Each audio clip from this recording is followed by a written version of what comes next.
31 రోజుల పాటు జరిగినటువంటి నిరాహార దీక్షలు ఏవైతున్నాయో వాటన్నిటికీ ఈ గెలుపుతోటి శుభం కార్డు పడింది. ఒక ఆనందోత్సాహం మాత్రం ఆంధ్రప్రదేశ్లో కనిపిస్తోంది, రాజధాని ఏర్పాటు అవుతుందని చెప్పేసి. బట్ ఇప్పుడు వైసీపీని మాట్లాడుతున్నారు, చేసి చూపించండి, బ్లేమ్ ఎందుకు చేస్తున్నారని. ఇది బ్లేమ్ చేయడమా లేదంటే జరిగిన విధ్వంసాన్ని ప్రజల్లో చూపించడమా? ఎట్లా చూడాలి ఈ పాయింట్ని? మీకు ప్యానెల్లో ఉన్న మిత్రులకు, ఐ న్యూస్ ప్రేక్షకులకు నమస్కారాలండి. ప్లీజ్. అంటే దీంట్లో ఒక విషయాన్ని చాలా క్లియర్ గా డిస్కస్ చేయాలి శ్రీకాంత్. ఒకటి ఏంటంటే, అమరావతి అనేది ఒక సింపుల్ గా కనిపించే వర్డ్ అని మొన్నటి వరకు అనుకున్నాం. సో అమరావతి అనేది అమరావతి దీంట్లో ఏమీ లేదు, అమరావతి లోపల అసలే లేదు, అమరావతి లోపల ఏముంటది, శవాల దిబ్బ అని రకరకాలుగా మాట్లాడేశారు. కానీ ఈరోజు అమరావతి సృష్టించిన ఎట్లా ఏ విధంగా కంపెనీ సామాన్యుణ్ణి ఒక ఎమ్మెల్యేని తయారు చేసింది. ఆ సామాన్యుడు ఎవరు అంటే కొల్కపూడి శ్రీనివాసరావు. ఆ సామాన్యుని ఎమ్మెల్యేగా తయారు చేసింది. ఇంట్లో ఉన్న ఆడవాళ్ళని తీసుకొచ్చేసి ఉప్పెనలాగా తయారు చేసేసి ఈవెన్ కొట్టే విపరీతమైన కొట్టినా కూడా, పోలీసుల చేత కొట్టినా బాధింపజేసినా కూడా ఒకవైపు కన్నీళ్లను దిగమింగుకొని నిరంతరం యుద్ధ ప్రాతిపదిక మీద యుద్ధం లాగానే చేశారు. ఇది అమరావతి నేర్పించింది. మరొక వైపు అమరావతి ఇది మాది, ఇది మా రాజధాని, ఇది మాత్రమే ఉండాలి అనేది యావత్ ఆంధ్రప్రదేశ్ లో ఉన్న 1 కోటి జనం ఈరోజు దాన్ని బలపరిచారు. అమరావతి ఇంకా ఏం నేర్పించిందంటే, మనం అనుకుంటే ఏదైనా సాధించవచ్చు, ఇక్కడ వరకు తిరుపతి వరకు నడవచ్చు, అనంతపురం వైపు వెళ్ళొచ్చు, కర్నూలు ఒకటి చేయొచ్చు, విశాఖపట్నాన్ని దింపొచ్చు అనే విధంగా ఇక్కడ ఒక ఉప్పెనలాగా తయారు చేసింది. ఇంత అయినా కూడా అమరావతి ఈరోజు చెక్కు చెదిరిందనే కంటే చెక్కు చెదరకుండా ఉన్నది. ఈరోజు ఏదైతే నాయకులు, రాజకీయ నాయకులు వాళ్ళ అవసరాల కోసం అమరావతిని వాడుకోవడానికి ప్రయత్నం చేశారో తప్పితే, అమరావతి మాత్రం నిరంతరం నిఠారుగా ఈరోజు నించొని ఉంటే, ఈరోజు తెలుగోడి చరిత్ర, తెలుగు జాతికి ఒక తలమానికం లాగా అమరావతి ఉంది. అమరావతి కోసం పనిచేసిన ప్రతి తల్లికి, ప్రతి చెల్లికి, ప్రతి బిడ్డకి, ప్రతి అన్నకి, ప్రతి తమ్ముడికి శిరస్సు వంచి నమస్కరించవచ్చు ఎవరైనా కూడా.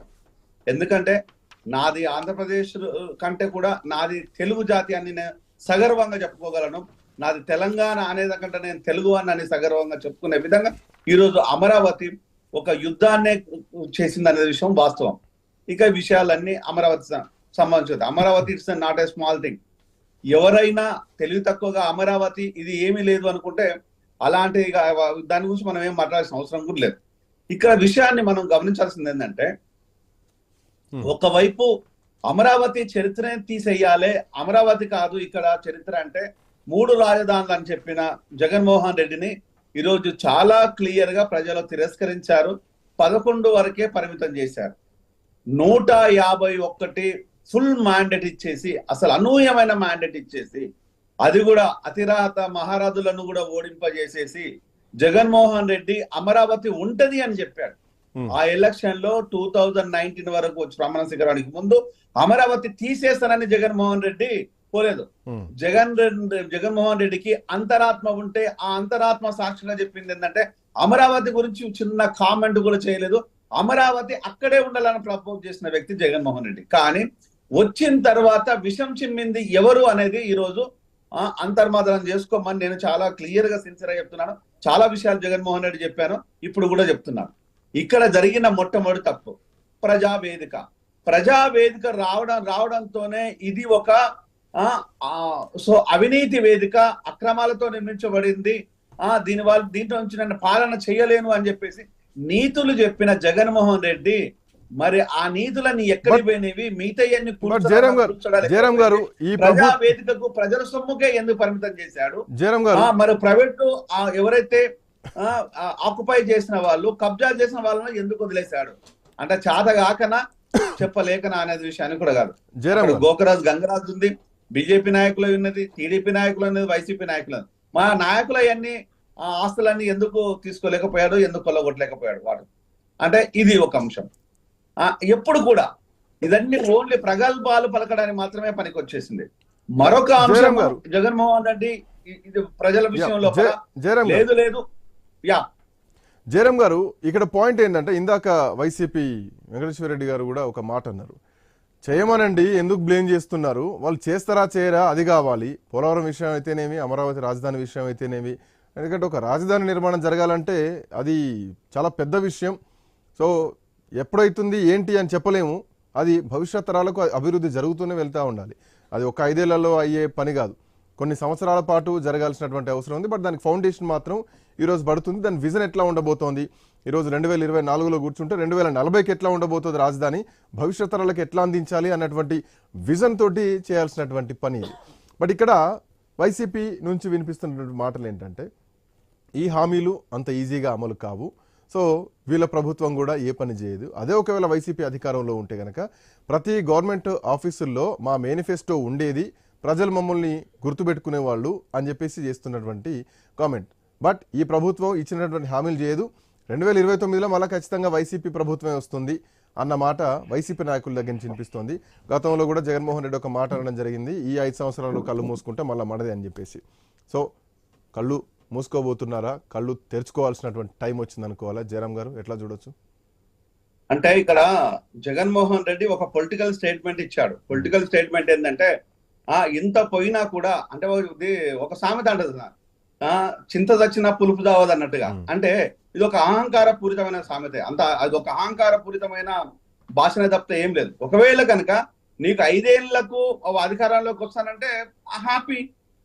ఇట్లా 5 ఏళ్లకు వచ్చే సంస్కృతి లేదా? మనం ఒకసారి తమిళనాడు చూసుకోండి, ఎవ్రీ 5 years కు చేంజ్ అవుతూనే ఉంది. కానీ వాళ్ళు ప్రజల కోసం పనిచేస్తున్నారు. ఆ విషయాన్ని ఇక్కడ ఆల్కహాల్ ను తీసుకొచ్చేసి, నీళ్ళని తీసుకొచ్చి, స్పిరిట్ ని తీసుకొచ్చి ఆల్కహాల్ గా తయారు చేసేసి, బ్రాండ్లను తీసుకొచ్చి పక్కన పెట్టి మన కొత్త బ్రాండ్లను తయారు చేయడం లేదు.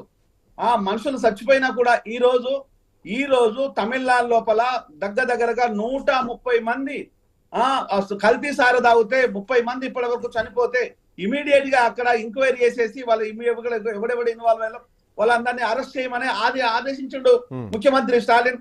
అంటే ఒక మనిషి చచ్చిపోతే ఆ చచ్చిపోయిన ప్రకంపనలు ఏ విధంగా మన కుటుంబంలో జరిగితే ఎలా ఉంటుంది అన్న విషయాన్ని, ఇదే జంగారెడ్డి గూడెం లోపల కల్తీ సార తాగితే చేసింది ఏం చేశాడు జగన్మోహన్ రెడ్డి? ఏం చేశాడు అంటే ఎప్పుడు కూడా, అంటే ఈ రోజు నువ్వు మాట్లాడుతున్న ప్రతి మాట నిన్ను ఇంట్లో కూర్చోబెట్టడానికి ఉపయోగపడింది తప్పితే ప్రజల్లో తిరగడానికి ఉపయోగపడలేదు. ఈ రోజు నువ్వు చేస్తానంటే ఈ రోజు ఏమి చేయలేదు అనేది వాస్తవము, చేస్తాననేది కూడా వాస్తవమే. ఈ 2.5 సంవత్సరాలు, 3 సంవత్సరాలు, 4 సంవత్సరాలు, 5 సంవత్సరాలు, 10 సంవత్సరాలు టార్గెట్ తోనే ఉంటది, వర్క్ చేస్తారు, బేసిక్ వర్క్ జరుగుతుంది.